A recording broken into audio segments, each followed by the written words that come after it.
Buenas noches a todos ya. Yo soy Javier Pastrana, del periódico Novalcarria de aquí de Guadalajara. Un saludo para todos los alumnos del proyecto Cine Alcarria también, que han venido a ver la película.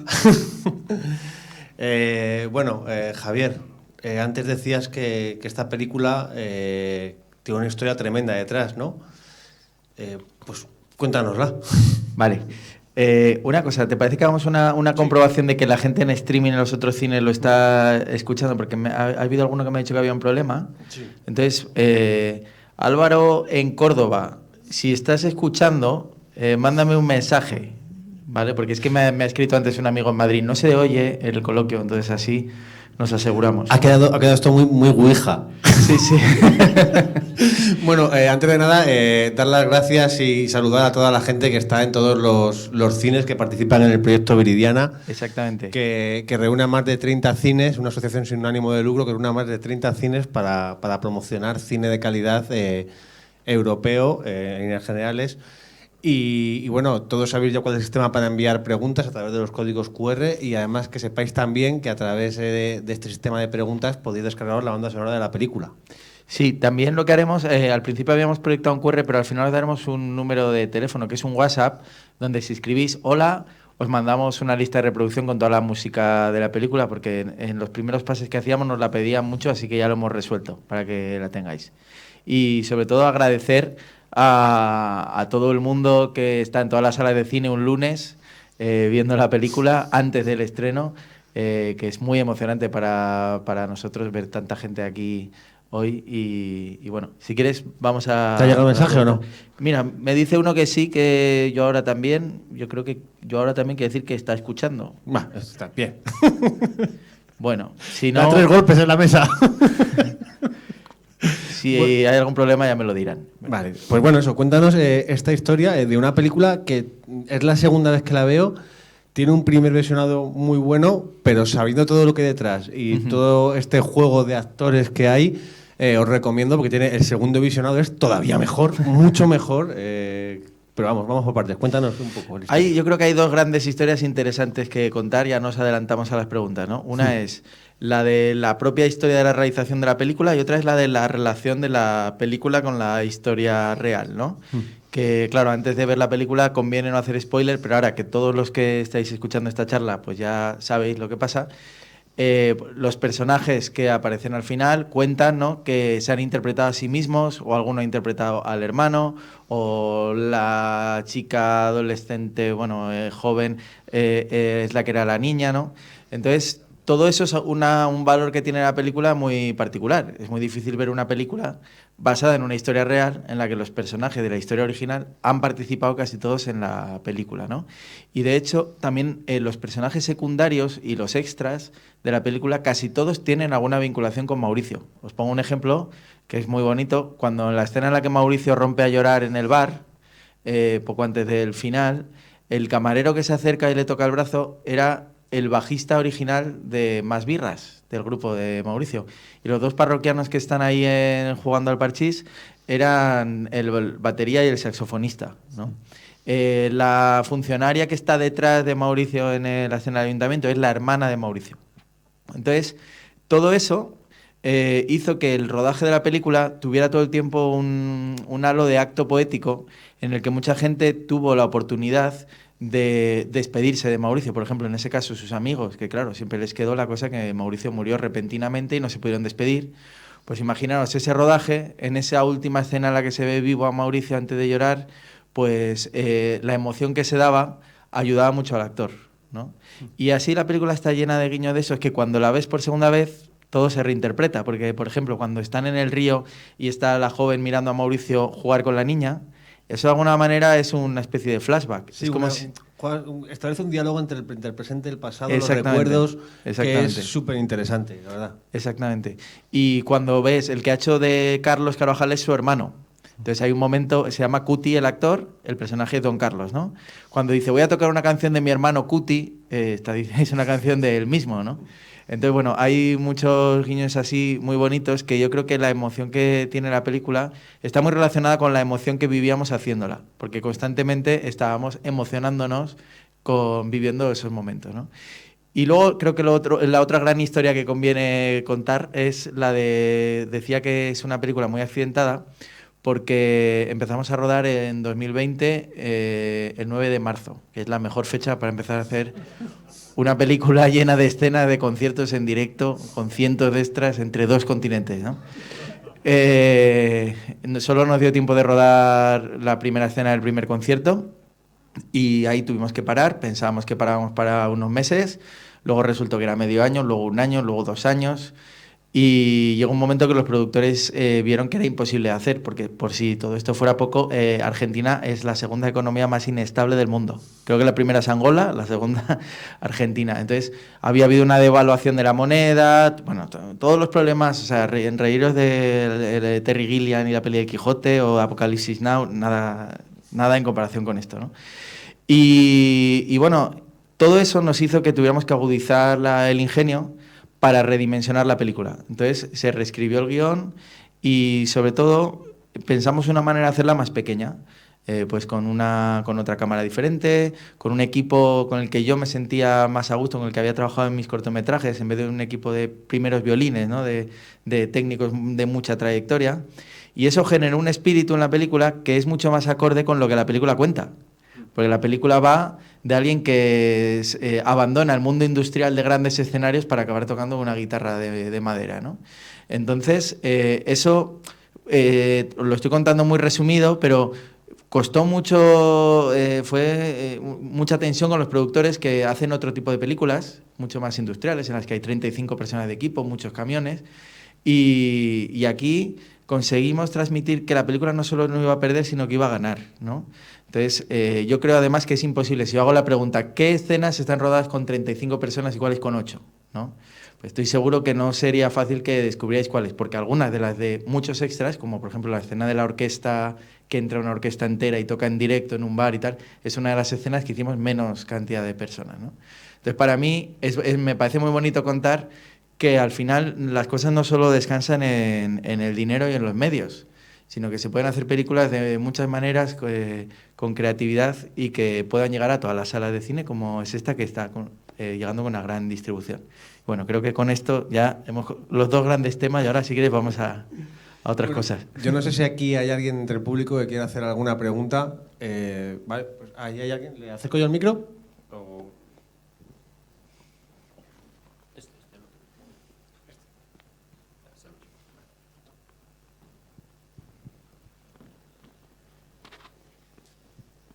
Buenas. Primero, felicidades por la película porque me parece un peliculón, la verdad. Me parece increíble. Hay muchos momentos que, la verdad, de dirección sobre todo, me parece espectacular. Que te quería preguntar que hay momentos en los que parece que podría incluso ser un documental, o sea, podrías haber hecho un documental por cómo es los temas que tocas y tal. ¿A ti qué es lo que más te interesa contar del personaje? Porque hay momentos en los que eso parece que si hubiese sido un documental hubieses podido contar otras cosas mejor, como su vida en general, su obra. Yo no lo conocía y la verdad es que no siento que haya conocido más de su vida, sino como de su alma en algunos momentos a través de la música, y me ha encantado, la verdad. Mira, qué bonito eso que has dicho, porque en realidad yo muchas veces digo que no es un biopic. Los biopics normalmente terminan con la muerte del protagonista, sino que es una película sobre el alma de él, ¿no? Y tiene un poco la misma estructura que el Evangelio. Imaginaos que Jesús muriera y acabara ahí. No tendría gracia. La gracia es que luego resucita y sigue un poco más, ¿no? Y entonces el Evangelio habla del alma de Jesús. Seas creyente o no, hablo simplemente de la estructura, ¿no? Entonces, en este caso, es lo mismo. Planteábamos, vamos a hacer la película sobre el alma de un rockero y lo que ese alma luego genera en los demás. Y con respecto a lo del documental, yo mucho tiempo al principio me planteaba si hacer un documental o una ficción, porque, claro, es la primera pregunta cuando tratas una historia real. Pero pensaba que haciendo un documental sería algo mucho más limitado a los que conocían el personaje. Yo quería hacer una historia universal sobre un alma que puede representar a muchas otras almas, que son todos esos artistas anónimos entre comillas, porque Mauricio es verdad que era muy conocido entre un grupo de personas en Aragón y sobre todo dentro del rockabilly y del underground y tal. Pero bueno, en definitiva es ese artista que renuncia al éxito, y cuántos habrá que tenían talento para haber sido grandes músicos y por lo que fuera, o porque no quisieron, o porque no tuvieron ese golpe de suerte, no lo consiguieron y merecen también una película, ¿no? incluso han inspirado a otras muchas personas que a lo mejor han sido grandes genios, ¿no? También ocurre eso un poco con la figura del hermano de Mauricio, que aún siendo más genio que Mauricio, que eso lo decía Mauricio, pues todavía tuvo menos reconocimiento, ¿no? Es una película dedicada a todos ellos. Pero volviendo a lo del documental, yo también creo que los límites entre la ficción y el documental son categorías que nosotros establecemos, pero que nunca son tan claras, ¿no? El cine, en realidad, su mayor... Ontológicamente nace documental, ¿no? Las primeras películas de la historia son la salida de obreros de la fábrica, ¿no? La salida de Misa del Pilar, por decir una de mi tierra, que fue de las primeras. Y eso es lo que tiene, a diferencia del teatro, es esa capacidad de representar la realidad, ¿no? Entonces, en esta película, lo difícil fue encontrar el equilibrio de las cosas que había que ficcionar un poco, pero intenté respetar todo lo posible las cosas que es imposible de representar. Por ejemplo, todos los músicos. O sea, yo quería que los músicos tocaran. Para mí es un poco ridículo cuando veo a un músico hacer como que toca en una película. Yo quiero escuchar a alguien que toque bien y que tenga alma. Entonces el esfuerzo estuvo más en conseguir que esos músicos reales crearan unas condiciones adecuadas para que no estuvieran asustados por un dispositivo de rodaje, sino que se fueran habituando poco a poco a la cámara, que generaran una relación real con el protagonista, que él sí es actor, pero también toca y canta en directo. Entonces hubo todo otro tipo de estrategia diferentes a como se suele hacer en la ficción para que la película tuviera mucho de verdadera, sin tener que renunciar a la fantasía o a elementos que tiene la ficción que son maravillosos también, porque el cine también tiene una muy buena capacidad para representar el mundo de los sueños. Las elipsis, nosotros soñamos con elipsis, ¿no? Parece que cuando apareció el lenguaje cinematográfico no nos sorprendía porque en los sueños es así, pasa de una cosa a otra, en la vida no. Entonces, he intentado en esta película también que hubiera un poco de todas las cosas que me interesan, porque uno cuando hace su primera película, esto me lo decía Daniel Monzón, decía, tienes que intentar que en tu primera película no te quedes con ganas de haber hecho nada, no vaya a ser que no hagas otra, ¿no? Entonces, pues aquí están todos mis intereses y bueno, yo estoy muy orgulloso, creo que ha salido bien. Bueno, nos pregunta Covadonga Garrandés, desde Madrid, del MK2 Palacio de Hielo de Madrid, ¿cómo surge la colaboración telefónica con Enrique Bunbury, que además ha apoyado mucho esta película también? Sí, pues mira, esto es parte de la historia un poco épica de la peli. Yo cuando escribí el guión lo mandaba a productores y no recibía ni noes, que aún es más frustrante. O sea, yo lo mandaba y nunca más, ahí se perdió, como quien ha tirado una botella al mar, ¿no? Entonces pensé que le tenía que mostrar a Enrique Bunbury que él había hecho esa versión de Apuesta por el Rock and Roll, la había universalizado mucho, le tenía que enseñar el guión. Y conseguí enviárselo. Me contestó enseguida, fue increíble porque a veces le das un guión a un amigo y tarda 3 meses en leerlo, ¿no? Pero se lo di a él y a los 3 días me dijo, me ha encantado, dime qué crees que puedo aportar, ¿no? Entonces, él estaba de gira por Latinoamérica, yo tenía pendiente ir a Argentina porque quería hacer fotos para hacer un dossier, para acompañar el guión, y dije, me voy a Buenos Aires y hablamos. Entonces me planteé ahí y él me dijo que, bueno, que le había gustado mucho la película y que si quería decirle a algún productor, él no la iba a producir, que habría sido lo ideal, ¿no? Que me dijera, yo te la pago, pero no fue así. Pero me dijo, dile a algún productor que yo cuando llegue el momento pues la apoyaré promocionalmente, aunque sea con mis redes o de alguna manera, ¿no? Entonces eso sobre todo me dio autoestima, porque tampoco es que firmáramos nada, no te creas, pero me dio autoestima y ya iba de otra manera a hablar con los productores y ahí fui a hablar con un productor argentino, le conté eso, quiso producir la peli y ese productor argentino nos ayudó a encontrar productor español. Bueno, esto es parte de todo el principio. Luego ya inicié una relación con Enrique, le iba manteniendo siempre al tanto de los avatares de la película, siempre iba apoyando, varias veces me ofreció su ayuda, más concretamente. Y bueno, esa aparición en el contestador estaba desde el guión, es una de las maneras en las que se puede explicar de qué va la peli, ¿no? La peli se podría explicar como el viaje de un rockero por Latinoamérica, o se puede decir la increíble historia que hay detrás del autor de una de las canciones más versionadas de la historia del rock español, porque Apuesta por el Rock and Roll es la única versión que hicieron Héroes. Héroes fue el grupo más famoso en su momento, el grupo que más vendió en el mundo entero cuando apareció, ¿no? Entonces tenía que aparecer de una manera u otra y bueno, le pedí esa colaboración y lo hizo muy bien, muy natural, hizo muy bien de sí mismo, ¿no? Y bueno, pues estamos muy orgullosos de esa participación. Además, la película apuesta por cierta por el arte por encima casi del éxito, porque al final a Mauricio vemos que toda esa oferta de Bunbury, esos 3 discos, no acaban de... Hay un discurso también sobre el arte y sobre la creación, ¿no?, en la película. Sí, ahí hay una cosa que... una cosa es que le ofrecen un contrato por 3 discos que él renuncia a eso, ¿no? Luego aparece la noticia de Bunbury que la idea, lo que quiere contar ahí la película, es que de repente en el momento que más necesita el dinero llega una buena noticia y poco después rompe a llorar y poco después muere. Entonces es una manera de que quede de una manera todavía más ambigua la causa de la muerte, ¿no? Porque si solo estuvieran pasándole cosas malas, la película apuntaría mucho hacia el suicidio, ¿no? Pero el hecho de que acabe de tener una buena noticia, que por fin le va a dar dinero para cumplir sus proyectos, hace pensar, bueno, aquí quizás sea un accidente, entonces un poco para que haya como esa ambigüedad al final. ¿Hay alguien más aquí que hace alguna pregunta? Sí, mira, allí tenemos 2, pues no sé quién tiene el micro. Hay 2 preguntas por allí. Elige cualquiera de las 2. Tu responsabilidad. Hola, buenas tardes, Javier. ¿Qué tal? Gracias por la película y gracias por estar aquí con nosotros explicándola. Y yo no sé si lo has dicho al principio porque me he ido un momento al baño. Y mi pregunta es, ¿por qué te has fijado en esta persona para contar algo tan bonito, tan emotivo? No sé si es un héroe tuyo, un músico preferido tuyo. Ya ahora acabas de decir que eres de Zaragoza. Supongo que eso explica algo. Y luego quería decir que el personaje, o sea, el protagonista, me parece que ha sido una elección estupenda.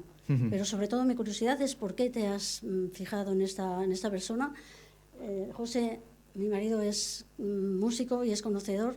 Sí que conocía incluso el grupo, pero creo que de él no conocía nada. Y es raro en él. Bueno, yo soy de Zaragoza también, entonces sí que crecí escuchando la música de Más Birras. Quiero hacer un inciso, también porque como nos está viendo gente de muchas salas de cine, es importante al contar la película que no hace ahora que ya la habéis visto, que no es necesario conocer al personaje para nada. De hecho, mucha gente entra a la sala de cine sin saber nada de la historia, emociona igual, y lo interesante es después, buscar, ¿no? Después cuando sales ya escuchar sus canciones, y lo digo a la hora de recomendarla, que muchas veces hay gente que dice, no, pero yo no lo conocía. Ve a verla, que te puede interesar igual. Por cierto, recuerdo que el 23 llega a los cines y es muy importante para películas como esta, que no tienen la dimensión promocional de Hollywood, apoyarla el primer fin de semana para que dure, ¿no? Que ya que hemos estado 10 años, pues que no esté solo 2 semanas en el cine. ¿De dónde me viene la pasión? Aparte de que a mí me gustaba su música, en realidad fue un encargo de la madre del cantante. Es una historia muy curiosa, porque yo le pedí permiso en uno de mis primeros cortometrajes para poner Apuesta por el rock and roll, esa canción que versionaron Héroes, y ella me dio permiso para utilizarla. Vio el cortometraje, le gustó, entonces me citó en su casa y me dijo que quería proponerme algo. Y es que ella había hablado meses atrás con Carlos Saura, que parece que Carlos Saura tenía interés por hacer también una película sobre este tema, que a él le gustaba mucho la música. El caso es que no habían llegado a un acuerdo y me dijo, en vez de Carlos Saura me gustaría que lo hagas tú. Cosa que yo dije, tengo 18 años, estoy estudiando cine, no sé lo que usted está diciendo.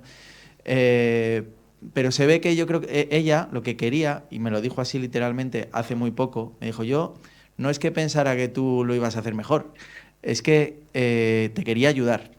Ella vio algo en mí de pasión, digamos, ¿no? Y me dijo, le voy a dar la oportunidad a este chico. Yo en ese momento no me sentía capacitado, estaba estudiando cine todavía, pero ya iniciamos una relación con ella muy bonita, nos enviábamos cartas, tenemos como así de cartas durante un montón de años, y hace 10 años es cuando ya empecé a escribir el guión. Es decir, hace 18 me dio la idea, hace 10 empecé a escribir el guión.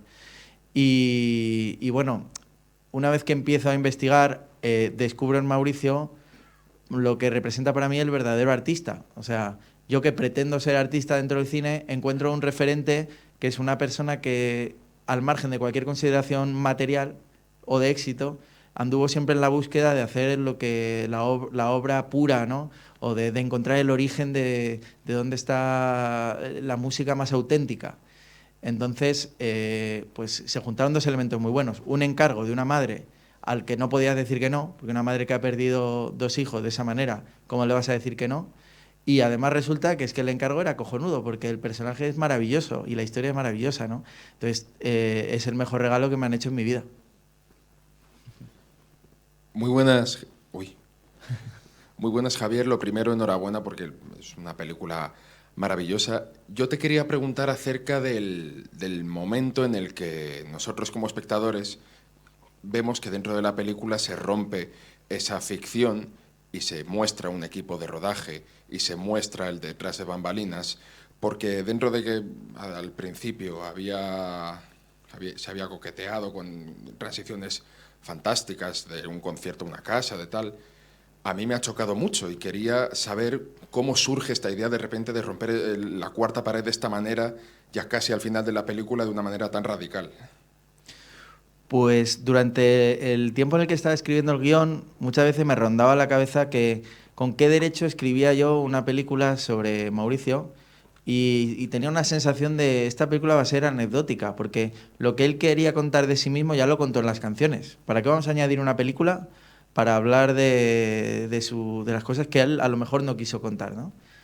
Y de repente una vez tuve la idea, porque yo estaba viviendo cosas en ese proceso de documentación muy bonitas. Por ejemplo, estar en Argentina y estar enseñándome a mí a tocar la guitarra este Cuti, que es el que ha hecho de Carlos, ¿no? Y entonces muchas veces pensaba que si Mauricio pudiera ver lo que está ocurriendo 20 años después, ¿no? Como otro tipo con patillas se ha plantado en la otra parte del mundo a aprender chacarera, qué bonito sería, ¿no? Entonces en un momento dado me di cuenta de que eso era lo más interesante de esto, que un tipo que terminó tocando en bares para delante de 4 personas, incluso tocaba en la calle al final, y murió en lo que se consideraría un relativo fracaso a nivel de éxito comercial. Fíjate qué importancia tuvo lo que hizo, que 20 años después estaba inspirando a otras personas a vivir cosas muy importantes, ¿no? Entonces ahí es donde dije, creo que la película no debe acabar en la muerte, hay que contar la trascendencia de lo que él hizo. Y eso se podía haber contado de muchas maneras. Podía haber sido, haber contado como otro joven músico inspirado por Mauricio hace el viaje simplemente, pero me parecía que lo que más a mano estaba era contar todo lo que es el dispositivo de rodaje. O, por ejemplo, esta escena también podía estar en la película. Imaginaros el coloquio de un montón de gente en Guadalajara que acaba de conocer la historia de este tipo y están aquí emocionados, ¿no?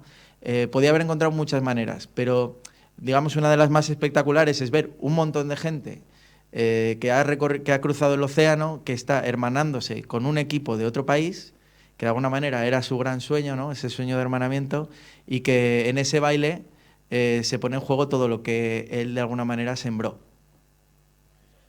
Íñigo Martínez Esteban, desde Madrid, de los Cines Renoir de Madrid, nos pregunta qué función tiene el demonio, qué simboliza. Bueno, no se puede resolver del todo porque precisamente esas imágenes así ambivalentes y oníricas no tienen, ni siquiera yo lo sé del todo, no tienen un significado concreto. Te puedo dar una pista. La voz del diablo que habla en alemán es la misma voz del protagonista. O sea, es el protagonista hablándose consigo mismo. Y puedo decir otra cosa. En Santiago realmente existe mucho el mito de la Salamanca, que hay varias veces que se nombra a lo largo de la película, que es que el diablo es el que en cierto momento, cuando un músico ya está preparado, va y le regala los dones para llegar, lo que aquí llamamos tener duende, ¿no? Para llegar a componer canciones con misterio, que trasciendan y tal. Entonces, de alguna manera, nosotros aquí lo interpretamos como algo como si fuera simplemente folclore o mitología. Ahí lo cuentan de verdad, ¿no? Hay mucha gente que dice que ha dialogado con el diablo. Yo he conocido gente que cuenta que el diablo les ha enseñado el ritmo de la chacarera y siempre le dices, bueno, sí, pero no me engañes, ¿no? Pero ese es precisamente esa especie de conflicto que se da en la película, ¿no? Entre el español que quiere entender con la cabeza y el universo mágico en el que las cosas se aprenden de otra manera, ¿no? El caso es que el diablo es un personaje muy importante de la mitología santiagueña en relación con los músicos. Y si quiere investigar, que busque el mito de la Salamanca. Lo que decías de que la voz es la del mismo, ¿Tiene algo que ver con el tema de que a lo mejor los artistas también tienen una faceta autodestructiva que está ligada a la creativa? No lo he escrito yo en concreto así, pero me parece una buena interpretación también. Sí, lo que está claro es que esta película tiene sobre todo un gran valor en su aspecto simbólico y en su capacidad para establecer ideas. ¿Tú sabes cuál es todo ese simbolismo que tiene la película? ¿Lo sabías mientras escribías el guión? ¿O te iban brotando ideas y luego encima a la hora de ponerlas, de hacer la realización, cómo ha sido ese trabajo? Porque tiene que ser súper difícil. Una cosa es que se te ocurran ideas simbólicas y otra es que encima luego a la hora de realizarlas las plasmes. A ver, en la película, claro, el problema que he tenido es que ha habido demasiado tiempo de investigación. Y entonces, claro, tienes muchas ideas de ese tipo, porque a mí me ha gustado mucho leer sobre antropología, sobre toda la cultura de esos pueblos prehispánicos y todo eso. Entonces, casi el ejercicio ha sido el de destilar. Había bastante más en la película. Había toda una escena con unos payasos y en la que también entraban otros elementos mitológicos de Santiago y tal. Y un poco, al final, luego, yo creo que las cosas que más fuerza tienen en la película son las más sencillas, las que no son tanto simbólicas como puramente más oníricas o de sensaciones o así. ¿Y te extraña que te tiran el guión para atrás siendo un director novel, que llegas con un guión tan ambicioso? ¿Te consideras afortunado de poder haberlo llevado a cabo? ¿O te han obligado a tocar cosas de guión o no? Ha habido mucho diálogo con los productores, pero la verdad es que ha sido un diálogo muy intenso y ha habido mucha discusión, pero al final han sido muy respetuosos. Yo creo que es casi un milagro que exista esta película, porque tenemos uno de los mejores productores de España, es una película arriesgada, con muchas cosas que le suele dar miedo a los productores, como es ese giro final, las partes oníricas y tal, pero la verdad es que al final, no sé cómo, pero han confiado. Y sí que me ha costado mucho, ¿eh? Me ha costado mucho esfuerzo de explicar, de convencer, de poner ejemplos. Yo soy muy apabullante a veces en aparecer con dosieres de las cosas que les daban miedo, explicar cómo las quería hacer, dibujarlas, rodar bocetos. Y a base de todo eso me fui ganando un poco la confianza. Yo creo que si hubiera estado en su lado también habría tenido mis miedos, ¿no? Pero bueno, al final ahora hemos acabado en un muy buen entendimiento, pese a que hubo nuestras fricciones. Sí. ¿Hay alguna pregunta por aquí más en la sala? Sí. Si hay una más. Arriba del todo. ¿Vas a hacer piernas? Si queréis, mientras sube el micrófono, como está un poco lejos, lo que os decía os voy a dar un número de teléfono donde si queréis escribir un WhatsApp, ahí aparecerá, simplemente escribís: hola, soy X de tal ciudad, y automáticamente os llegará un mensaje automático con la banda sonora de la película. Digo el teléfono, 674 10 51 21. Ahí, cuando queráis, escribís un WhatsApp y... Perdón, vamos con la pregunta. Sí, bueno, me ha encantado también. Me ha gustado mucho ver una película, yo diría épica y también analógica, de personas que hablan sin nada rectangular cerca. Y luego te quería comentar que el trabajo que habéis tenido con el equipo de Santiago, es que me ha encantado la naturalidad con la que, teniendo en cuenta que no eran actores ni nada, y te quería preguntar hasta qué punto ha habido improvisación o había guión, porque parecía que se saltaran el guión, o sea, parecía un trabajo sin guión por la naturalidad con la que hablaban y todo eso. Pues mira, eso es muy... Me alegra mucho que me lo digas porque era el objetivo, que parezca que no hay guión. Bueno, creo que es siempre el objetivo, pero realmente está todo guionizado hasta el más mínimo detalle. Sí que es verdad que cuando llegamos yo dudaba que sería lo mejor. Empezamos a hacer improvisaciones con ellos sobre las escenas que yo tenía escritas y lo que pasaba es que los actores, no actores, los personajes, estaban mucho más preocupados de si estaban diciendo lo correcto o no. Entonces no estaban relajados porque siempre me miraban como, ¿está bien esto que estoy diciendo? A veces los actores sí que están muy acostumbrados a improvisar, pero los no actores a lo mejor no tanto, ¿no? Y además ocurría algo que las escenas tendían a alargarse mucho. Eso lo podría solucionar pues metiendo cortes, como hacen en muchas películas de estas que se improvisa más, que tiene un montaje lleno de cortes. Pero a mí eso me parece que es un poco como si haces un truco de magia grabado en vídeo, no quieres cortes, porque entonces ya dices, bueno, ya sé dónde has hecho la magia, ¿no? Esta es una película que, como habéis visto, respeta mucho los planos secuencia o planos amplios donde ves a dos personajes y todo está ocurriendo ahí. Entonces yo quería tener un poco las dos cosas, que se pueda respetar el tiempo y que haya naturalidad y que las escenas no sean larguísimas. Entonces al final lo que empezamos a hacer es trabajar con el texto como si fueran actores, y lo que nos dimos cuenta es que una vez que se lo habían aprendido muy de memoria y muy mecánicamente a los robots, y lo repetían muchas veces y marcábamos todas las acciones de manera que al final, pues cuando tienen que echar agua y decir una frase y tal, ya no lo pensaran, pero hablo de un nivel muy loco de muchísimos ensayos.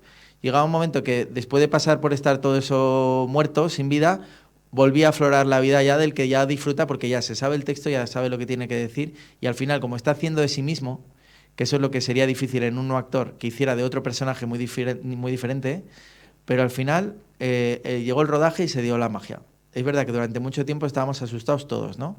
Porque veíamos que eso estaba acartonado, que no había manera de que se acordaran y tal, pero a base de repetición lo conseguimos, y ese resultado me lo han dicho ya muchas veces, de que parece que esté improvisado, y es maravilloso, pero todo trampa. Preguntan desde los cines Lis de Valencia cómo se llama él en realidad, pues Mauricio Aznar Müller, sí. Y cómo se puede saber más de esta historia. No sé si hay algún libro que pueda recomendar. Mira, sí, hay dos libros. Hay un libro sobre la historia del grupo Más Birras, que salió hace poco, que creo que Buscando Más Birras, y ahora va a salir un libro sobre la historia del grupo Almagato, que todo eso no aparece en la película, pero él llegó a fundar un grupo de folclore al volver. En la película tuve que resumirlo, y ese libro, el de la historia de Almagato, que va a estar en todas las librerías dentro de poco, es muy bonito porque lo cuentan amigos que conocen muy de primera mano todo ese viaje de Mauricio, las consecuencias que tuvo, porque luego sí que han venido muchos de esos folcloristas a actuar a España y tal, y es un libro con un valor antropológico muy interesante. Lo ha escrito Jaime González, yo he hecho el prólogo, no me llevo beneficios, o sea, no es que esté vendiendo el libro por eso. Y bueno, luego investigando en internet, en mi canal de YouTube, hay muchos vídeos en los que el propio Mauricio hace monólogos de concierto en los que cuenta las cosas que él vivió por Argentina. Luego también, imagino que te da ilusión, Agustín Caro, desde los Cines Lis de Valencia también, dice: buenas, somos Agustín y Vicky, ambos santiagueños, y luego de ver la película, más que una pregunta, es una felicitación para vos por contar esta historia que alguna vez nos contaban nuestros padres y abuelos sobre aquel español que vino a la banda y aprendió de nuestro folclore. Apasionante ver a tantos familiares y cercanos en la pantalla grande reviviendo esas historias. Pues ya ves qué pequeño es el mundo, ¿eh? Qué bonito. Y luego también Eva, desde Madrid, desde el Cine Embajadores, nos piden que repitas el teléfono de la banda sonora. Vamos. Apuntarlo esta vez, ya hay aviso, va a decir el número. Esto de la música, claro, ahora todos os convertís en parte de la misión de Mauricio, ¿no? Él quería que esta música se conociera, no tanto por el estilo de música, yo creo, como por el hecho de que es una música que todavía se disfruta como una especie de religión, ¿no? Cuando ahí en Argentina alguien saca una guitarra, la gente se calla, no es como aquí en España que saca una guitarra uno y el otro sigue hablando, contando sus chorradas, ¿no? Entonces, de alguna manera, queremos dar esta música para que escuchéis esas letras tan bonitas que hablan de los mitos y leyendas de allí, que tienen unas letras impresionantes, y que a ser posible las escuchéis sin estar mirando el teléfono móvil, ¿no? Y que contéis que existe esta película a otros, y de alguna manera es como la antorcha de Mauricio, pues tantos años después estemos cumpliendo ese sueño un poco entre todos. Y voy con el teléfono, perdón.